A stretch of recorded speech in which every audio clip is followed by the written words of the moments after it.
the possibility of a recession in the United States. The president cannot avoid blame or partial blame for that, can he?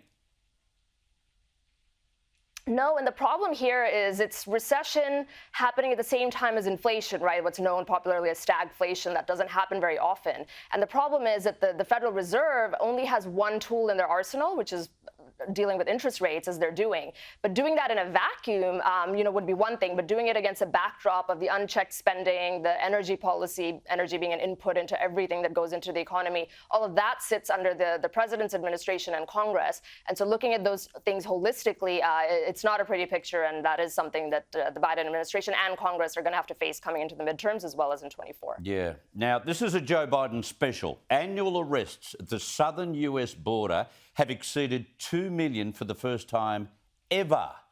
It's helping to put migration on the political agenda in the run-up to the midterm elections. How bad is this looking on the nightly news in the US? It can't be good for Biden. It's not. That 2 million is a record-breaking number. And in the entirety of his presidency, the 2 years to date, I think it's something like 3.4 million. For context, that is more than the apprehensions at the border that took place under 8 years of President Obama when Biden was vice president. So it's a huge problem. It's putting immigration back up into the forefront if you look at the polls and what people care about, as well as some of those PR tactics that we've seen in recent days with border state governors shipping, airplanes of migrants into some of the northern cities where these leaders live so that they have to live under the rules that they pass. So it's bringing it into the forefront. It's a big problem. It's a direct result of policies this administration has done, such as dismantling the Remain in Mexico policy that the Trump administration had put in, not securing the border militarily with the wall, etc. And, I think a reckoning of some sort is coming because a country cannot sustain this level of illegal immigration. Yeah, it seems like a long time ago since we start talking about the wall. Now, one quick one. A big royal story is broken in a new book about to be published with allegations that Prince Harry suggested bringing in a mediator to resolve the royal rift during a spring meeting with the then Prince Charles. But the plan left Camilla apparently spluttering over her tea. And the other story that came out of that, William felt relief at his brother's move to the United States, which is understandable.